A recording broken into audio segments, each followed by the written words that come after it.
love. But why am I even talking about that is because you have to know yourself. So me coming to Pastor Head and telling him I wanted to affect the community in a positive way, he let me know a part of myself. So like he was saying, my great uncle, I think that's what it would be to me now.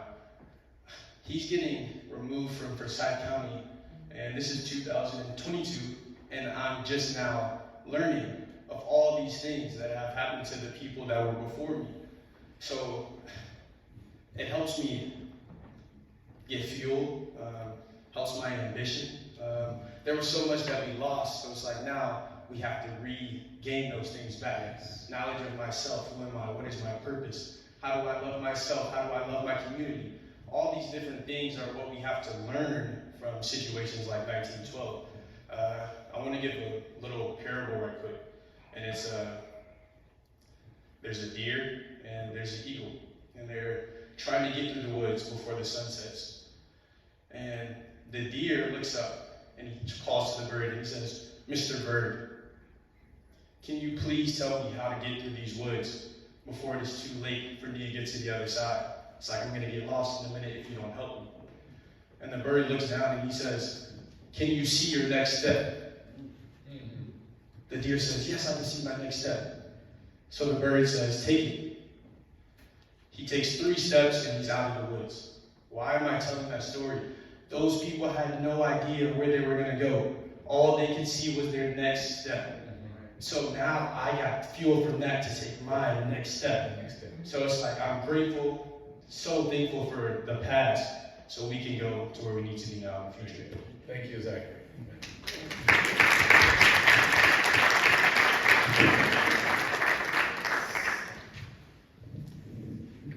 Go ahead, sir. Yes, my name is Gabriel Koye. It's always saddening to hear these atrocities that happened centuries ago. It's important that we know the past, but it's even more important that we address the past so that it doesn't happen in the future. If we don't, 200 years coming, my children's children, or however many generations, will be in this church talking about what happened to some of us along the line. So my question is, what does the panel, I know they don't have the magic wand, and the train doesn't want you to hear me.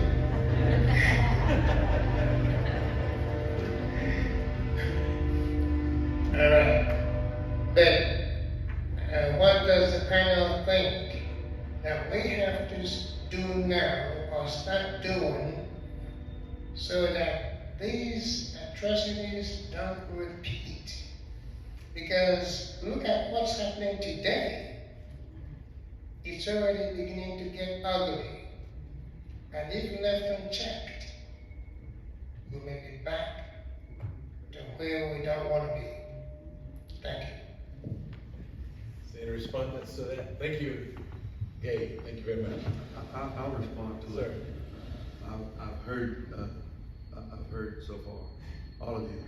And one of the things I want to impress on each one of us, you have children, you have grandchildren, you have nieces, you have nephews. You need to take the time while you're able to sit down and talk to your children, even before they go to school, okay? I've substituted in classrooms, and one of the problems I've found is parents don't have time to sit down and talk to your children. Each one of my 3 know right now, they're all adults, all my children are over 40. But they know if they need an answer to a question, the first place they're going to come to. Okay? They know that. If I don't know, I'll tell them and I'll try my very best to find out a legitimate answer. Okay, the school system is we're teaching, in our school systems right now, we're teaching discipline. I grew up when discipline started at home and at church. Okay? At home and at church, even at Poplar Hill. Discipline, that's where it started. Okay? And you don't have to wonder where your children are or what they're doing if you have a relationship with your children. Whether it's good, it's not so good. You need to have a relationship with your children so that they can come to you and feel comfortable coming to you as a parent. Okay? That's one point. The next point is with the school board and the CRT. I'm not even sure right now, I even know what CRT is. Nobody knows. What is critical race theory? Nobody knows. You understand what I'm saying? What is critical race theory? Okay? I've asked that question to some PhD type friends of mine from Emory University especially, and they can't even explain it. Okay? So you need to sit down, whoever you are, with your children and explain from a historical perspective, and then let them talk to you about it in their own way. And you have to live some things. You cannot get everything out of the book. You have to live long enough and meditate long enough and sit down and learn some things that you can't get from the book. Am I making any sense to anybody? But Pastor, let me stop you for a second. I totally agree, because I pastored some people that were from family members from Forsyth County. And I've been here 27 years. The church has been here 137 years or so.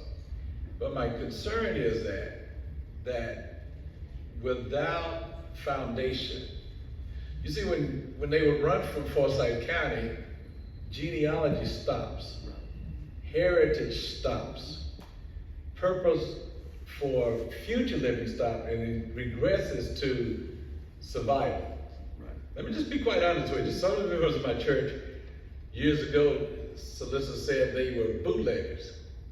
They sold whiskey undercover so they could survive and make it. And some of the things that our children, and we're talking about critical race, but we also need to talk about race, or reason why we do the things we do, because Judge Harris would quickly tell you that one of the big issues that we have in our court systems is mental disorder. Yes. Now, you ever stop and ask why there is such a high demand on society now because of opiates? We're trying to medicate ourselves out of the reality of what took place because we don't want to face the lives and the lies that we have seen in the past, and we got to overcome them. Yes. As a pastor, I'm constantly reminding our members particularly that I know have come through struggles that, listen, one of the problems is that you've lost your esteem. Yes. You lost hope.